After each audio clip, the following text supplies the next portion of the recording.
Doctor Shantanu Dutt, बाल रोग विशेषज्ञ, आप लोगों को इस बच्चों में कब्ज यानी कॉन्स्टिपेशन के बारे में कुछ बताना चाहूँगा। बच्चों में आजकल हम लोग नोटिस कर रहे हैं कि पहले बच्चों में सिर्फ डायरिया होता था, दस्त की परेशानी होती थी, बट जैसे जैसे टाइम बदल रहा है हम लोग नोटिस कर रहे हैं कि बच्चों में 3 साल से कम या उससे ऊपर भी बच्चों में कब्ज की परेशानी होने लगी है। और कब्ज ये नहीं कि हल्का फुल्का कब्ज होना, लैट्रिन टाइट होना। हमारे पास बच्चे आते हैं जो 5-5 दिन, 6-6 दिन तक लैट्रिन नहीं करते हैं। लैट्रिन करने में बहुत दर्द होने लग जाता है, बच्चे की भूख कम हो जाती है, बच्चा बहुत चिड़चिड़ा हो जाता है और बच्चा कमज़ोर हो जाता है क्योंकि बच्चा खाना पीना कम कर देता है।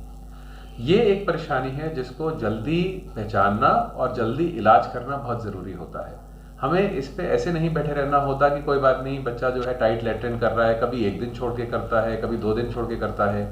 अगर हम इस पे ऐसे ही बैठे रहें तो जैसे जैसे टाइम निकलेगा बच्चे की लैट्रिन और सख्त होने लग जाती है। कभी कभार इतनी सख्त हो जाती है कि लैट्रिन में खून भी निकलने लग जाता है और बच्चा जो है 6-6 दिन में लैट्रिन करने लग जाता है और भूख बिल्कुल ख़त्म हो जाती है। ये नॉर्मल होता है, इसमें कोई अलग से कोई बीमारी या कीटाणु की वजह से नहीं होता। इसको हम फंक्शनल कॉन्स्टिपेशन कहते हैं। फंक्शनल कॉन्स्टिपेशन ऐसा नहीं है कि आंतों में कोई प्रॉब्लम हुई है, ये एक प्रॉब्लम है जो हमारी तरीकों की वजह से होती है।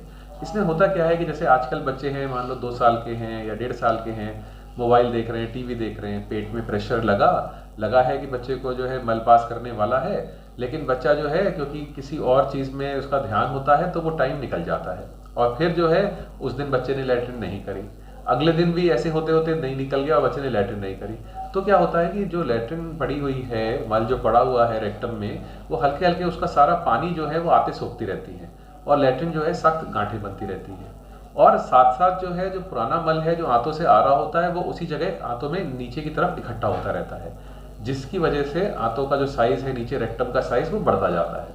और 1 बार 2 बार ऐसे हो तो कोई बात नहीं है, लेकिन अगर ये रेगुलर बन जाए तो जो रेक्टम का साइज है वो परमानेंटली फैल जाता है और इस वजह से क्या होता है कि बच्चे को 2 दिन, 3 दिन, इवन 4 दिन तक जो है प्रेशर ही नहीं लगता, उसको लैट्रिन पास करने का मन ही नहीं करता। और जब वो 5वें दिन लैट्रिन करता भी है तो क्योंकि लैट्रिन इतनी सख्त होती है और इतनी बड़ी होती है कि उसे पास करने में बहुत दर्द होता है और दिक्कत होती है, तो वो लैट्रिन करने से बचने लग जाता है और ये प्रॉब्लम जो है एक खराब साइकिल की तरह अपने आप जो है बढ़ती जाती है। इसमें हमें करना क्या चाहिए? हमें 3 चीज़ों का ध्यान रखना चाहिए। बच्चों में अगर हम बॉटल से दूध पिला रहे हैं तो हमें बच्चों को ये पता होना चाहिए कि बॉटल पिलाने की जो उम्र होती है वो 2.5 साल से 3 साल तक ही होती है। उसके ऊपर हमें बोतल का सेवन नहीं करना चाहिए। बच्चा दूध पी सकता है, ग्लास से पिए, लेकिन बोतल से नहीं पिलाना चाहिए 3 साल की उम्र के बाद। आपका बच्चा कब्ज से पीड़ित है और उसको जो है कब्ज की परेशानी है और साथ में वो बोतल से दूध पी रहा है 3 साल से ऊपर, तो सबसे पहले तो हमें बोतल बंद करनी चाहिए। नंबर 2, इसमें जो है 2 तरह की दवाइयाँ होती हैं जो हम लोग देते हैं। ये लैट्रिन कराने की दवाइयाँ नहीं होती हैं। ये दवाई जो होती हैं इनका काम होता है कि जो मल है जो आंतों में पड़ा हुआ है वो अपना नमी ना छोड़े और वो सख्त ना हो।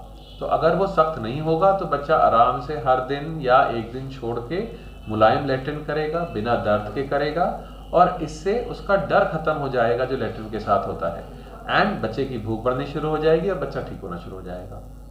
ये बात ज़रूरी है कि इसमें ये दवाई काफ़ी लंबे टाइम की दी जाती है क्योंकि दवाई बहुत हल्की होती है। कहीं से भी 2 महीने से लेकर 4 महीने तक भी दवाई देनी पड़ती है, लेकिन बच्चे इसमें ओवरऑल ठीक हो जाते हैं। Thank you.